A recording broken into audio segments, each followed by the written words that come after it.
Horror Minute is rated R. The Rocky Horror Picture Show is also rated R. We're going to spend this time discussing the movie in gory detail, and along the road we will talk about some adult content and use some of our favorite swear words. Ju Gao Lam Sat Hai. Consider yourselves warned. Welcome to Rocky Horror Minute, the podcast where we discuss the Rocky Horror Picture Show 1 minute at a time. I am one of your hosts, Kelly. And I'm one of your other hosts, Leandra.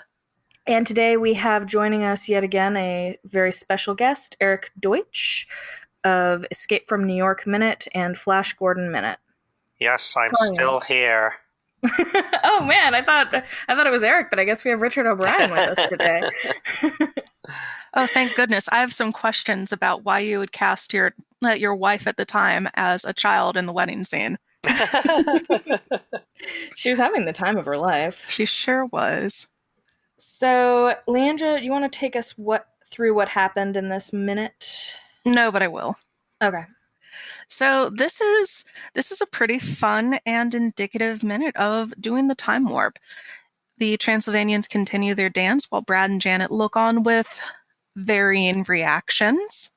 Columbia tap dances and falls, which of course upsets Magenta greatly, who for a brief moment had been swept away into a world where there was just her and her brother Riff Raff.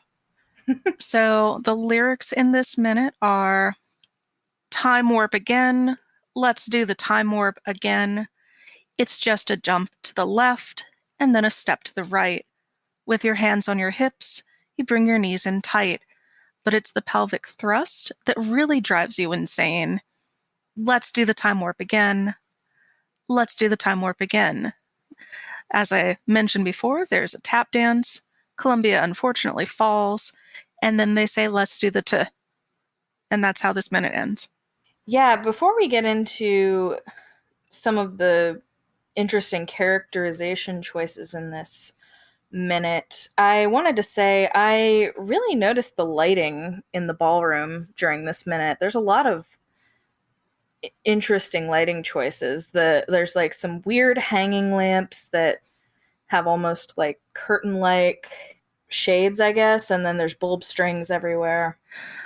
When I was first trying to put together kind of an aesthetic for my own personal room, I thought that I was very manic pixie dream girl, but then looking back, I realized that I really just liked Rocky Horror Picture Show enough that I thought the bulb lights and tiki torches and palm trees and random shit everywhere was just like good.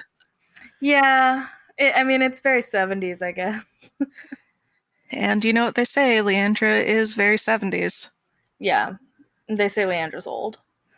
They don't say that. They do say Leandra's friends with a bitch. So, Eric, what were your thoughts on this minute? The first thing is I like how it stands out at the very beginning of the minute. Brad's into it. They cut to Janet and Brad, and she's still very much like, what have we stumbled into? And now he's like, hey, all right, okay, yeah, this is cool. Yeah, he is, again, still really trying to be on board with everything. He's brought his Midwestern manners. I think that it's even past that. He's keeping time with the music. He's just bopping around. He's being aggressively nerdy. And Janet is just like the polar opposite definition of closed body language. She has her arms wrapped around her purse and gripped to her chest like it's a Bible. And she's just very tense. And she keeps looking at Brad like, no, why are you happy? Please stop. Yeah. And she also gives him the universal sign for let's sneakily take our exit when she wants to start backing out of there. But that happens later. Yeah, I know. I'm just saying that's another example of her really just not being here for the time warp. Yeah, she definitely is trying to give Brad some context clues. So tell me more about this tap dance. Well, you know more about the tap dance itself than I do, but I do know that the sounds that are being made by tap shoes are not at all matched up with what's happening on the screen. I thought the same thing. Which is something that has frustrated Columbia's since the beginning of shadow casting, I'm sure. You are correct. So everybody who has to learn that tap dance has to make a decision about whether they're going to match the sounds or the movie. And when people come to me and they say, hey, Leandra, what should I be looking at? How should I do the tap dance? I send them right over to Cosmo's Factory, where there's a breakdown of the steps. And if you've taken tap at any point in your life, this is actually relatively easy. And if you haven't, then it will take you a little bit longer. The steps that are listed there, they will get you lined up with what is going on visually on the screen. If you want to go with what you hear, then you can really just kind of freestyle that from what I gather. And as we've discussed in previous minutes, Little Nell was she was kind of recruited because she was doing tap dancing during her job as like a soda jerk, if that's correct, as on the side. So, and according to Patricia Quinn in the commentary, apparently at rehearsal she would always say, Nell's the name, Tappin's the game. Aww. Which I'm sure never got old at rehearsals. It's already old. I've heard it once. Yeah. I could tell just by the imitation of Little Nell that Patricia Quinn did in that commentary that she found it very annoying. And like just the imitation of her voice she did. I say so many irritating things on a daily basis. If Nell's the name, Tappin's my game was the worst of my offenses, I think that the world around me would be so much happier with my existence. But alas, alack, not the case.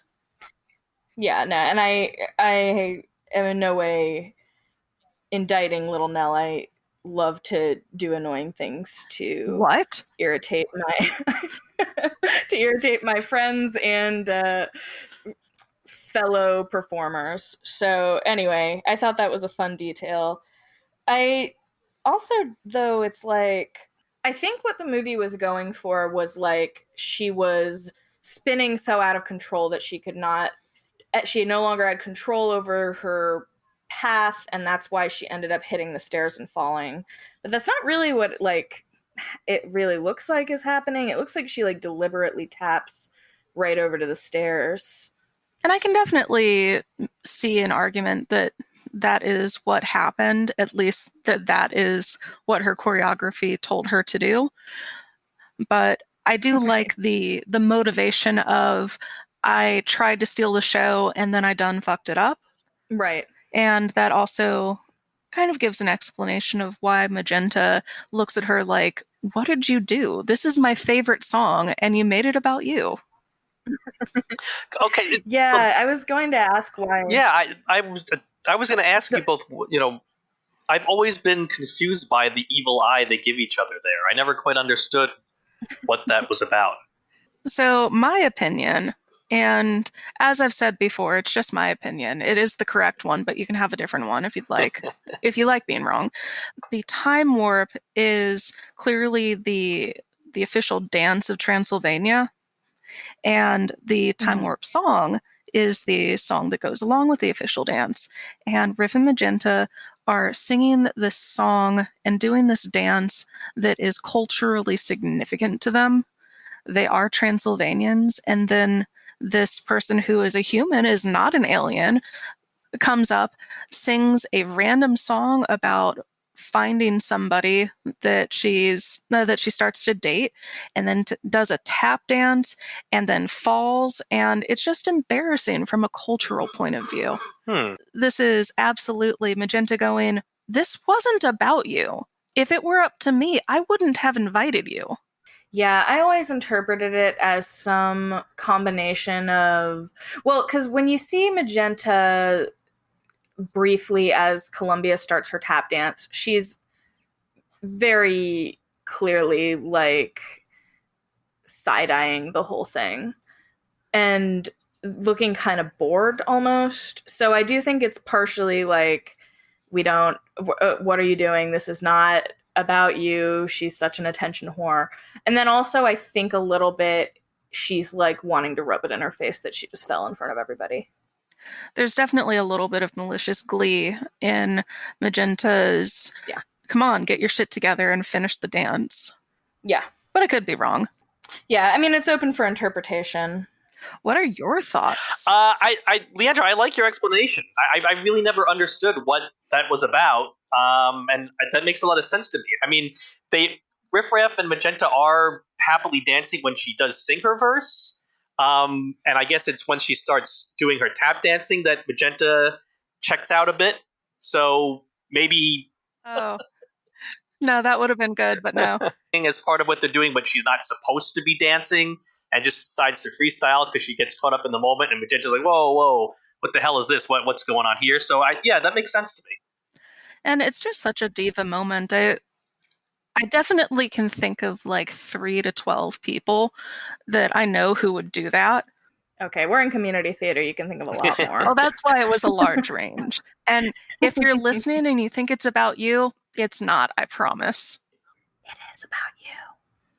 That's all I had about the tap dance. Did you have any more? I did want to say that. I wanted to say that, yeah. Bambi, what are your thoughts?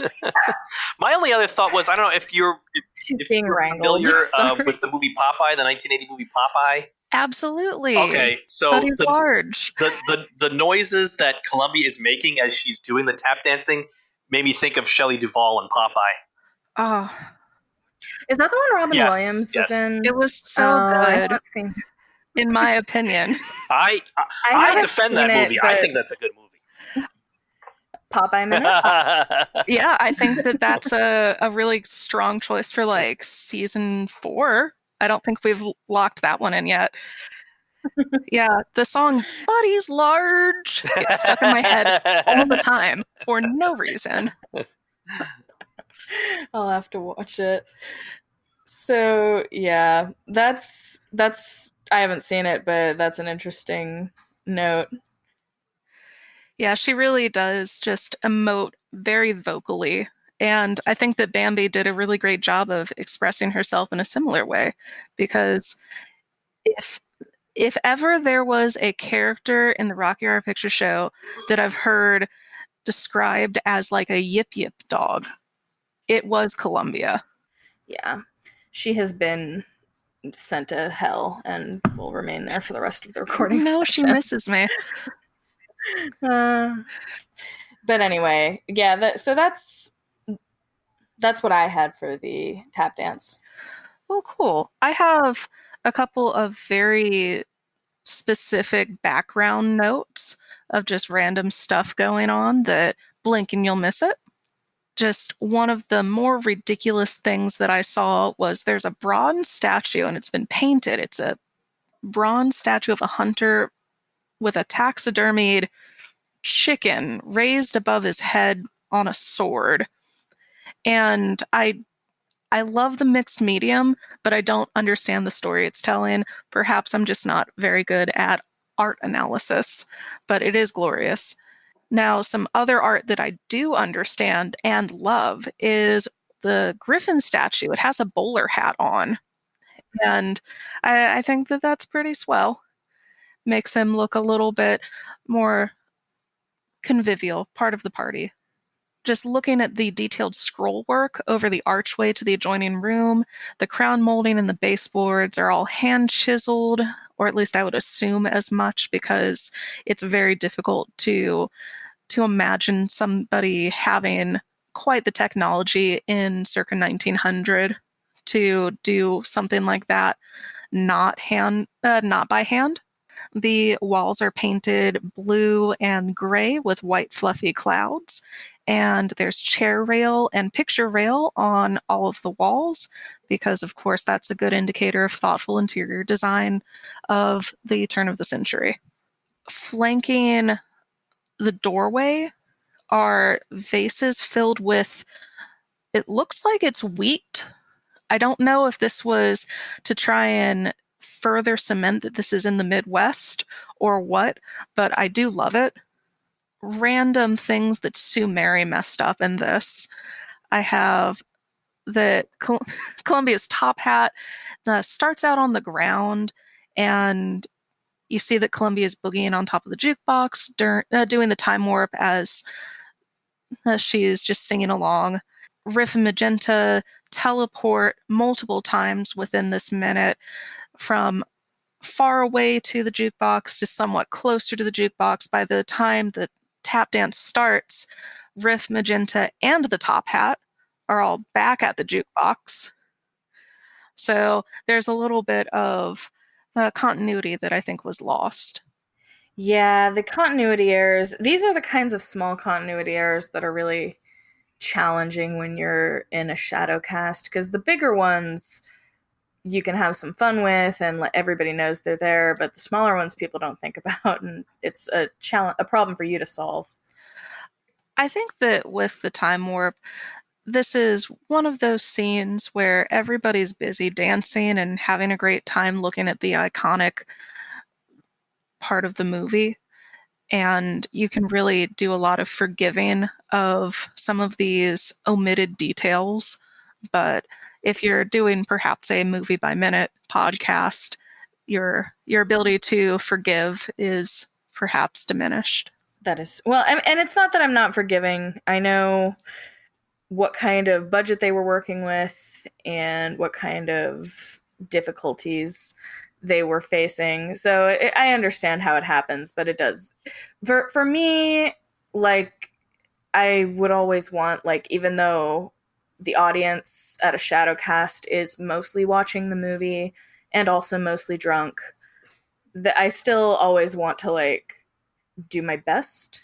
You know what I mean? And yeah, I definitely agree with you there. And Eric, I know that you haven't seen Rocky with a shadow cast yet, but as soon as the world comes back to life, if you're ever in the DC area, we will absolutely hook you up with some free tickets to see our show. Whoa, that would excite my wife to no end. She would be very happy to hear that. Friends in high places, comp tickets to our nice. Shadow cast. But seriously, no, it is. I have to say that it's interesting that you said that most people that are there are watching the movie, because as someone who hasn't been to it, I sort of assume people who are there are people who have seen the movie at least a couple of times, and I'd be more interested in watching the Shadowcast to see what goes on there as opposed to the movie. You would be surprised how many people come without ever having seen the movie. Really? Yeah. Huh. Yeah. Tons of people. The other thing, I mean, sometimes people join our cast without ever having seen the movie. I've had several people show up and watch the movie for the first time, incredibly drunk, and then go, and I'm going to join your cast, and I'm going to play all the roles. And then they show up the next day, and they're sober, and they do really good work. And that's happened a good handful of times in the X number of years that I've been doing Rocky. Yeah. I've had people just say, like, oh, I was looking for something to do in the area, and I've done some theater. I've never seen the movie, though, so they joined crew. It's an interesting mix of people. But yeah, even if you have seen the movie, first of all, it's a beloved movie. It draws attention. Also, depending on where you're sitting, it's a lot easier to watch the screen sometimes than to see what's happening down in front of the screen. So I think that plays into it. I mean, people like half watch you and half watch the screen. And I think that that's one of the cool things about... And people who are waiting for cues. You there, Kelly? Yeah, sorry, I got I was just gonna say, I got like a little bit of a delay. I was gonna say, people are also sometimes looking for cues for callbacks if they're old veterans, so they're watching the screen then too. I know that when I first started doing Rocky, I really got excited about watching the movie now that I had an idea of random stuff to look at. And there were so many things that, even though I'd seen the movie 5,000,000 times, I just wasn't aware of, because your brain kind of washes over some of the smaller details that, of course, you don't get to wash over if you are trying to emulate a character onto the screen. Which actually kind of leads me into an interesting thing that I was thinking about newly the last time I saw this part of the movie. There's the annual Transylvanian convention banner that is up during this. So we know that this is the annual Transylvanian convention, but I don't think that at any point in the movie they refer to the people there as Transylvanians. I know that in the credits they're called Transylvanians, but I don't know that that is something that would be fundamentally clear to somebody who hasn't seen the movie multiple times. Yeah, absolutely. I mean, the banner says that it's the Transylvanian Convention, but yeah, the only thing they get called by anybody is unconventional conventionalists, which could refer to Americans as well as Transylvanians. I think that's a catch-all for many, many types of people. Speaking of all of these people, can't pass up the chance to talk about during the pelvic thrust lyric of this particular minute, the daisy chain that is going on here, as they're all pelvic thrusting. Particularly what stands out to me is, as I mentioned, one of the two members that stood out most to me is the very short woman, and there's a shot for a couple of seconds where she's right in the middle of the shot with three of them in front of her, three behind her, as they're all thrusting back and forth in front of and behind each other. And it's just, you got the different heights and the different ages and the different hairstyles and the different hats, and just a really cool shot. Yeah, and I think that even though Sue Blaine was super disappointed in herself for how the Transylvanian costumes turned out, I completely disagree, and I like that not only are the costumes not fully uniform, but the choreography isn't uniform even. All of the Transylvanians have their arms outstretched. Some of them have their hands forward or up, or sometimes they're super jazz-handed, or they're kind of limp, and their feet are all different widths apart. And something about that just really adds to the tone for me. These are not all accomplished dancers. These are all people who are at an annual Transylvanian convention. Yeah, so I do love that. Absolutely. It makes me think of, as I said, of the junior high school dances when I first learned this song, with 100 13-year-olds dancing. It was not all in unison. Yeah. And then when they did the most recent Rocky Horror Picture Show Let's Do the Time Warp Again, which was it was the Fox, I guess that they called it a reboot, sort of. The one thing that I think that they really lost in that reproduction of the experience is they made the time warp far too complicated. It became something that nobody could just pick up, and it was far too pretty. Yeah, so as I've said on the show before, I only got partway through the first song and I couldn't do it. So it may be a wonderful movie. Don't come for me if you love it. I'm not criticizing it, but I have heard that everything's way too pretty, and I think that's the hard thing. When people try to remake cult classics, they often lose what makes something campy and fun. You can't manufacture camp, I mean, I think it's safe to say that you heard it here first. Kelly preferred the Glee version. I did. No, I have only seen a couple of the Glee numbers. Those. No, yeah. Oh man, I got you. No, I haven't. I've only seen a couple of the Glee numbers. They were truly torturous for me. I'm sorry, Glee fans. It's not the kind of thing that was really made for network television, is it? I mean, depends on the network, I assume. Well, I guess that's true.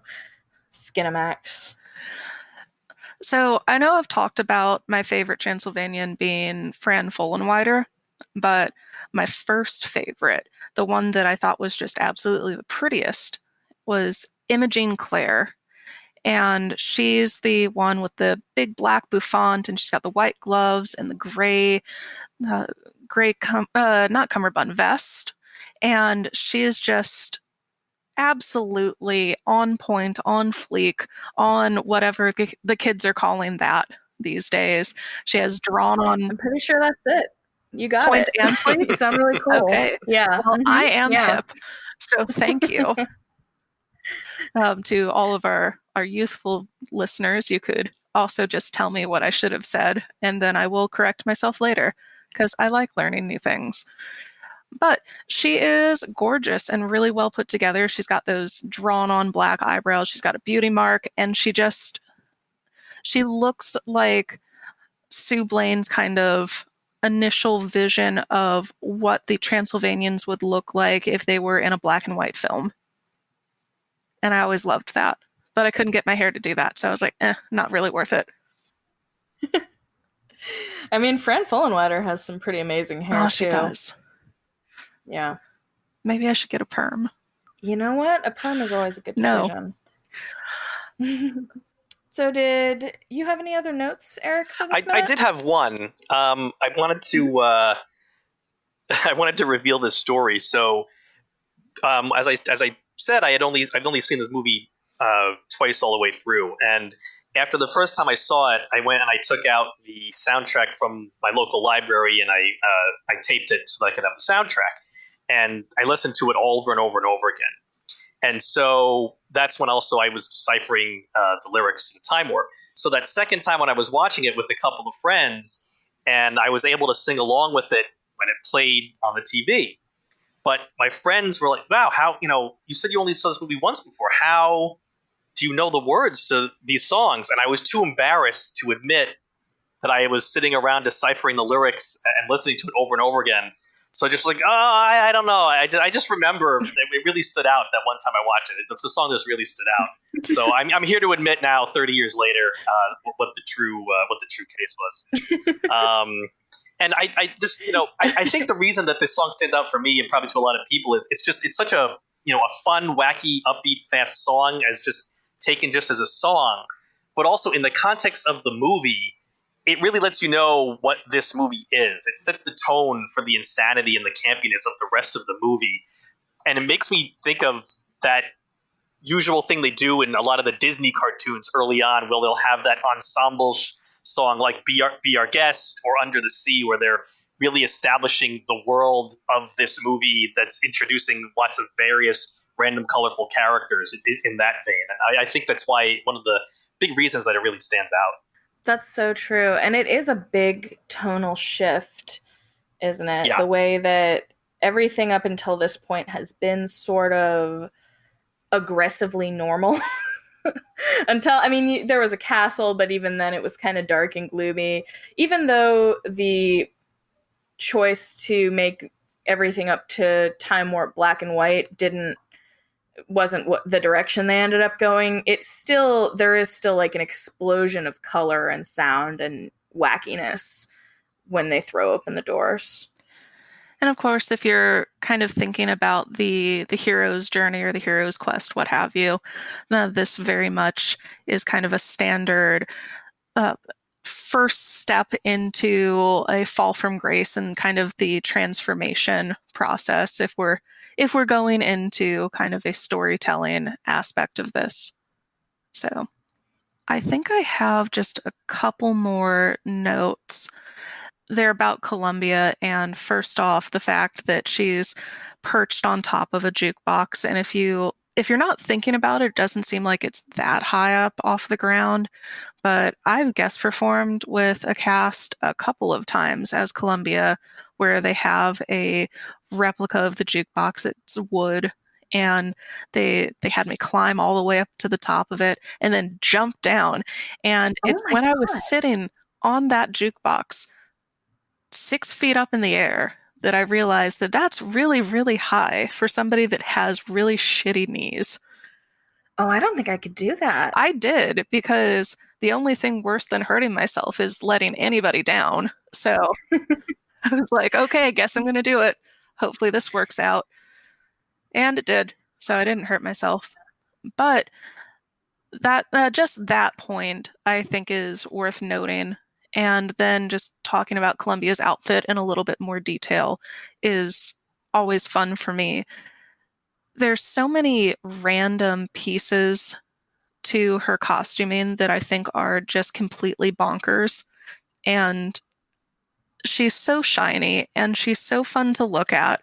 And I feel like if they were trying to have a character who was geared for the target demographic of like toddlers, this would clearly be Columbia because she's brightly colored and sparkly and squeaky.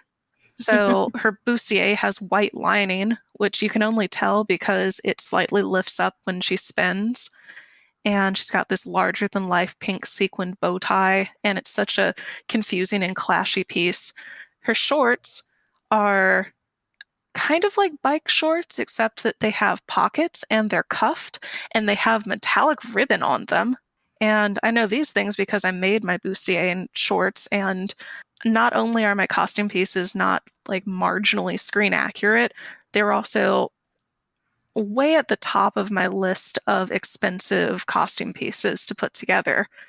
The 2 yards of fabric that I got were $100.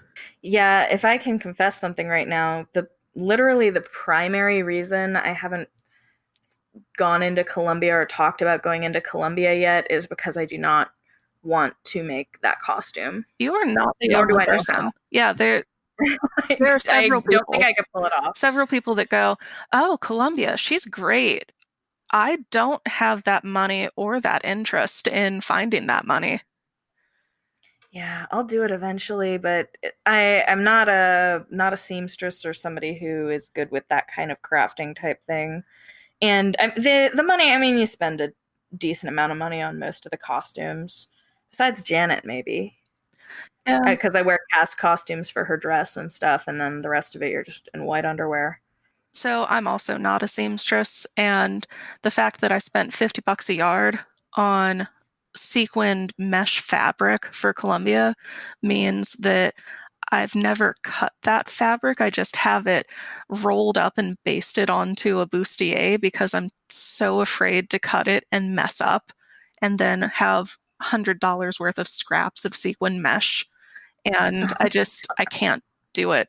And then anytime somebody's like, "Oh, I'll cut it for you," I go like, "No, I don't necessarily trust you." So it's something that's never going to get cut. It's just going to be rolled up and basted onto a corset for the rest of its life. Yeah, I'll probably have to pay somebody to make it for me when I do eventually take that step. I mean, there are plenty of people out there who are willing to take your money and do beautiful work. I am just not one of them. Oh, no, that was not one of the options. Oh, good. But right. So really the last thing that I wanted to comment on is something that we had touched on a little bit earlier. We see that Columbia and Magenta have that bit of a showdown as they get into the final line. And the Transylvanians on the left of the screen, those are the ones that appear to have the most dance background, or maybe just the most enthusiasm or chutzpah or what have you. They're doing a locomotive movement to get into formation. And of course, the other side is doing like a standard time warpy jumping thingy in order to keep the movement going. Magenta and Columbia are just kind of getting into the line. Riff Raff is voguing with his hands to get over to his place. And I love it.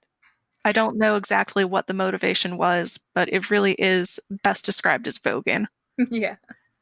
I was going to ask, do you guys think that there is a significance to the positions that Riff, Magenta, and Columbia take in universe, or do you think that it's just where they were? Because they seem to get into very deliberate places.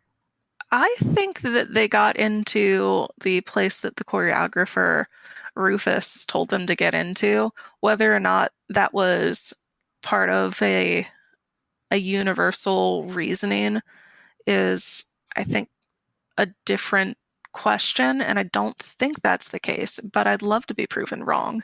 No, I mean, this isn't a question of something we can prove, because I sincerely doubt that this has ever been covered anywhere. I'm just, and of course, the real life explanation is it's what the choreography was, but it's interesting. We don't really know the significance of the dance. So it seems like they're getting into specific places. That's fair. I can appreciate that. Maybe it's the grand finale of their big cultural song that has certain specific positions and steps for each dancer, and as the main singers of the song, they have to assume those positions as the main three.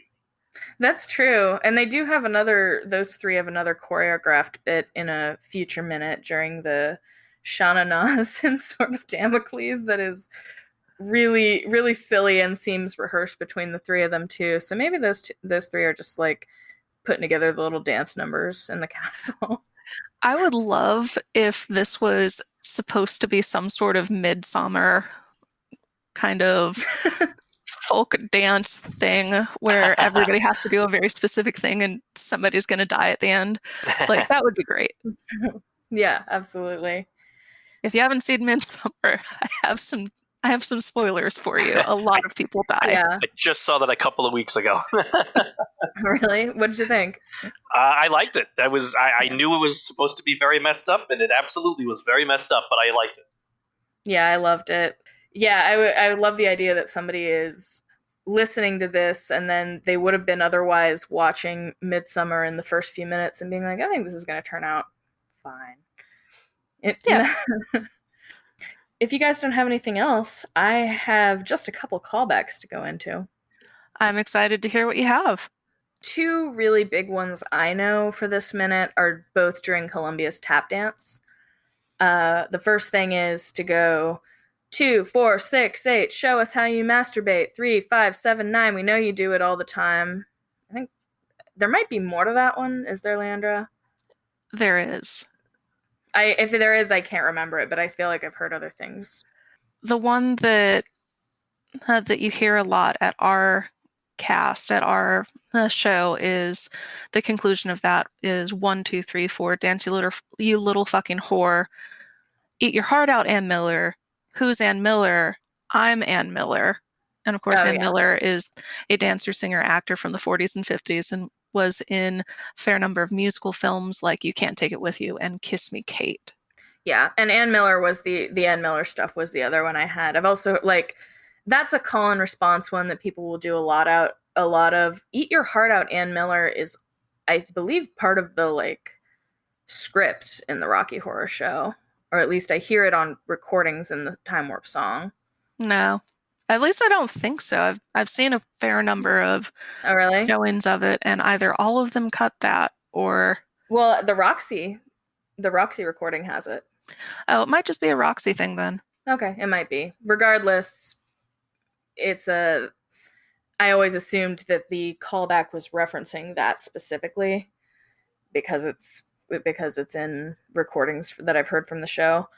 But yeah, so of course, Eat Your Heart Out, Ann Miller.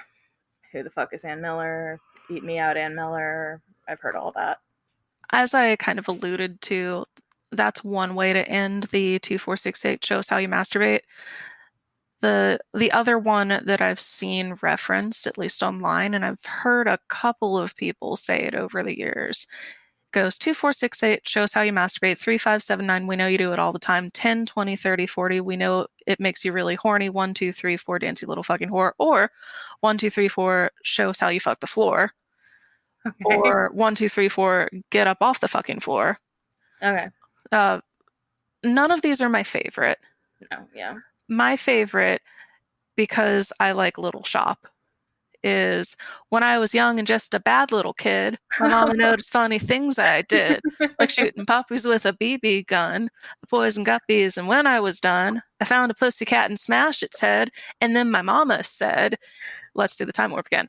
Oh, and I've never heard that. That's great, though. Oh, that's the one I always do. Oh, as someone who also loves Little Shop, I love that.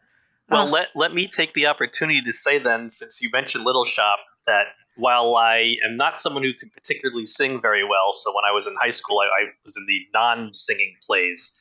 I dream if I ever was actually a good singer, if I was ever to become a Broadway actor, there were always two roles that I would have wanted to play, and they couldn't be more different. But we have now just discussed them. One is Seymour Krelborn, and one is Riffraff. Honestly, those are arguably the best roles in both of these shows. Well, I mean, there's a lot of good options in Little Shop. There's a lot of good options in Rocky Horror, if it comes to that, I suppose. I've seen a fair amount of crossover with Little Shop and Rocky. I've seen a couple of pre-shows, or at least pictures of pre-shows of Little Rocky Shop of Horrors. Aw. It's fun. But those are really all of the callbacks that I had. Again, people are dancing through this, so there's not a whole lot that people are screaming at the time. I do love when you have a Columbia who knows the tap dance and does it super well, and they have the taps on their shoes so you can hear it from the back of the house. They do the tap dance and then they fall, and then there's almost always thunderous applause. If that's all you had, then I think we can wrap this one up. Okay, and let's do that the same way we wrap up all of our shows with now. No. You don't have to go home, but you can't stay here, so get the fuck out. That was great.